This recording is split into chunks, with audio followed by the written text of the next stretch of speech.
किसने अधिकार दिया है कि युवाओं को आग में ढकेल दीजिए आप? किसने अधिकार दिया है आपको कि युवाओं को झूठा सपना दिखाइए फिर उन्हें जेल में बंद कर दीजिए?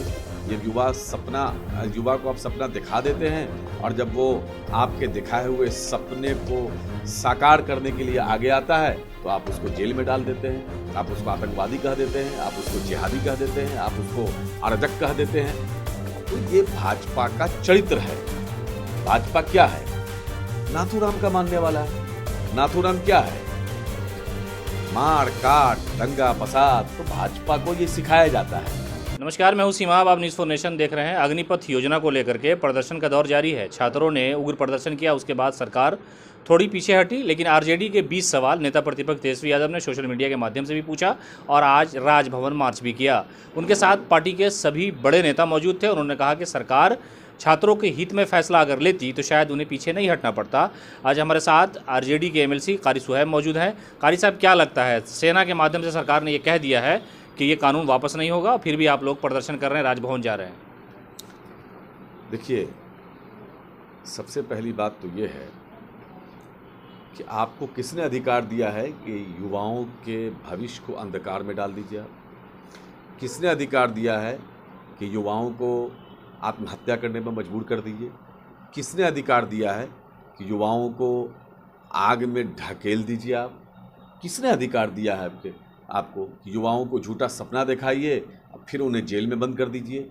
ये युवा को आप सपना दिखा देते हैं और जब वो आपके दिखाए हुए सपने को साकार करने के लिए आगे आता है तो आप उसको जेल में डाल देते हैं, आप उसको आतंकवादी कह देते हैं, आप उसको जिहादी कह देते हैं, आप उसको अराजक कह देते हैं। तो ये भाजपा का चरित्र है। भाजपा क्या है? नाथूराम का मानने वाला है। नाथूराम क्या है? मार काट दंगा फसाद। तो भाजपा को ये सिखाया जाता है।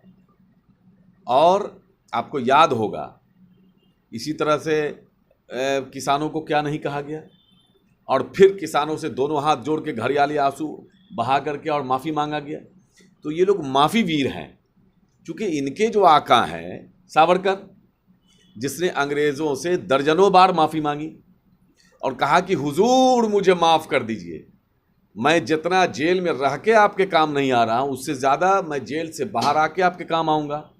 और वो मुआहदा करके माफ़ी मांग के जेल से बाहर आए और आ करके देश के ख़िलाफ़ अंग्रेज़ों का साथ दिया, देश के नौजवानों को भड़काया, अंग्रेज़ों के पक्ष में ले गए, सुभाष चंद्र बोस के ख़िलाफ़ भड़काया।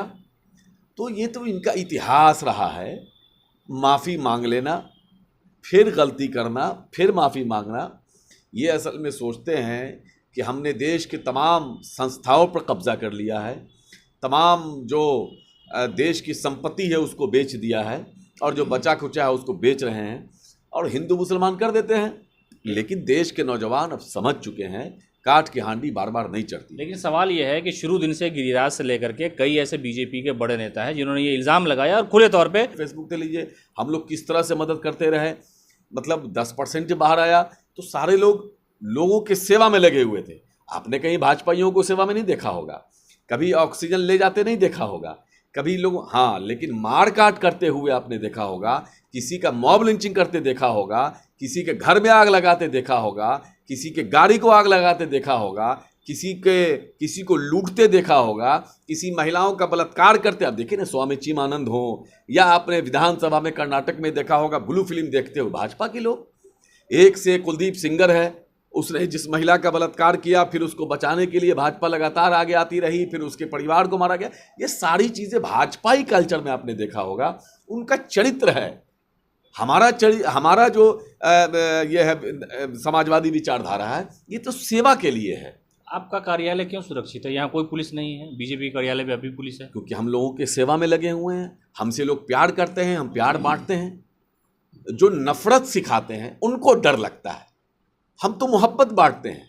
उनके यहाँ नफरत की फैक्ट्री है, सुबह से शाम तक कैसे नफरत बांटा जाए, कैसे जहर घोला जाए, कैसे समाज में लड़ाई हो, आपसी भाईचारा खत्म हो, ये उनके यहाँ यही काम होता है। एक आखिरी सवाल कारी साहब, राजभवन मार्च आपने किया, आज तेजस्वी यादव थे, क्या लगता है कृषि कानून की तरह, या जो इससे पहले आपने जाति जनगणना को लेकर के पैदल मार्च का ऐलान किया और सरकार आपकी बात मान गई आपके अनुसार, तो क्या लगता है कि ये बिल वापस होगा, ये जो कानून है अग्निपथ योजना, ये वापस होगा कि आपको लगता है कि बस? समझिए, हमारे नेता तेजस्वी यादव जी इस देश में युवाओं के मसले पर सबसे ज़्यादा लड़ाई लड़ने वाले, उनकी चिंता करने वाले, उनके लिए आंदोलन करने वाले कोई नेता है तो वो तेजस्वी यादव जी हैं।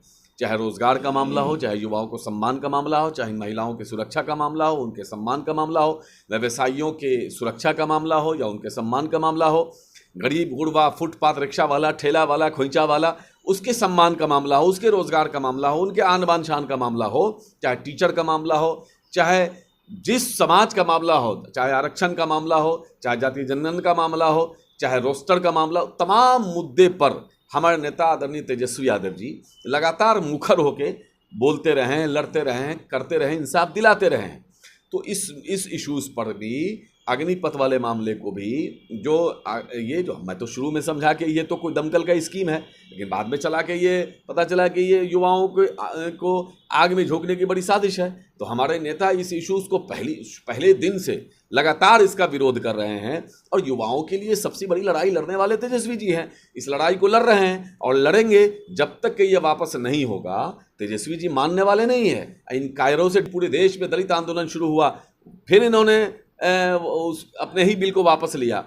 किसान आंदोलन में भी पहले तो लगातार साल भर बोलते रहे, खालिस्तानी, आतंकवादी, नक्सलाइट, न जाने क्या क्या बोलते रहे। तो इस देश के नौजवानों में जो निराशा है, हताशा है और जो आक्रोश है, उसको और आप बढ़ा रहे हो, उसको आतंकवादी और जिहादी और क्या क्या कह करके, अरे क्या करके। तो इसलिए ये नौजवान, इनको आज भाजपा नाम से नफरत हो गया है। जिन लोगों ने इनको वोट दिया, इनकी सरकार बनवाई इस उम्मीद के साथ कि मेरे अच्छे दिन आएंगे, अब वही नौजवान कह रहे हैं भारतीय जनता पार्टी से कि नहीं चाहिए मुझे अच्छे दिन, मेरे पुराने दिन लौटा दो, मुझे अच्छे दिन नहीं चाहिए, मुझे मेरे पुराने दिन लौटा दीजिए। तो हमारी लड़ाई, राष्ट्रीय जनता दल की लड़ाई, युवा राष्ट्रीय जनता दल इस लड़ाई को लगातार लड़ रहा है। नेता प्रतिपक्ष निर्देश में राष्ट्रीय जनता दल की लड़ाई रुकने वाली नहीं जब तक इंसाफ न मिल जाए। मैं फिर कह रहा हूँ, इस देश का युवा गांधी के रास्ते पर चल के लड़ाई लड़ता रहे। हम गांधी के मानने वाले हैं। गांधी का मानने वाला कभी हिंसक प्रदर्शन नहीं करेगा। हिंसा कभी भी लंबा जो चलेगा वो गांधी के रास्ते पर चल के चलेगा। गोडसे के रास्ते पर चल के कोई भी आंदोलन कामयाब नहीं हो सकता है। गोडसेवादी लोग करते हैं, करने दीजिए। हम गांधीवादी लोग हैं। ये लड़ाई जारी रहेगी जब तक कि इंसाफ नहीं मिलेगा। और मैं फिर कहता हूँ, जिस तरह से आकर के इन्होंने घड़ियालू आंसू बहा करके किसानों से दोनों हाथ जोड़ के माफ़ी मांगा है, देश के युवाओं से भी ये माफ़ी मांगेंगे और ये वापस होगा।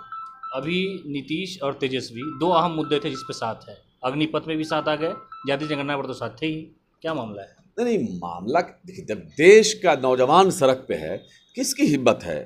कौन? देखिए, तेजस्वी जी ने हमेशा राह दिखाने का काम किया है। तेजस्वी जी जब सड़क पे आए युवाओं की लड़ाई लड़ने के लिए, पहले भी लड़ा है। तेजस्वी जी ने पत्थर खाया है। इन्हीं लोगों ने रोड़ा पत्थर, भाजपाई लोगों ने, आपको याद होगा डाक बंगला पे तेजस्वी जी पे पत्थर और क्या क्या से हमला किया था। बड़ी मुश्किल से लोगों ने बचाया। हमारे सैकड़ों लोगों का हाथ पैर तोड़ा गया।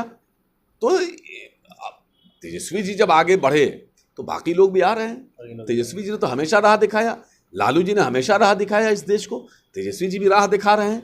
लोग आएंगे, आना ही होगा। भाजपा को भी माफ़ी मांगना होगा नौजवानों से, लेकिन हमारे नौजवान गांधी के रास्ते पर ये लड़ाई जारी रखें। आपने सुना कारी साहब ने कहा कि तेजस्वी यादव छात्रों के मुद्दे को लेकर के आगे बढ़े हैं, इसलिए जनता दल यूनाइटेड को भी मजबूरी में उनके पीछे आना पड़ा। हालांकि जब ये अग्निपथ योजना का ऐलान हुआ उसके बाद से ही जनता दल यूनाइटेड ने नरेंद्र मोदी से ये मांग करने लगे कि इसमें संशोधन किया जाए या इस पर विचार किया जाए, इसलिए कि ये छात्रों के हित में नहीं है। उसके बाद पूरे बिहार में उग्र प्रदर्शन हुआ और कई ट्रेनों में आग लगा दी गई।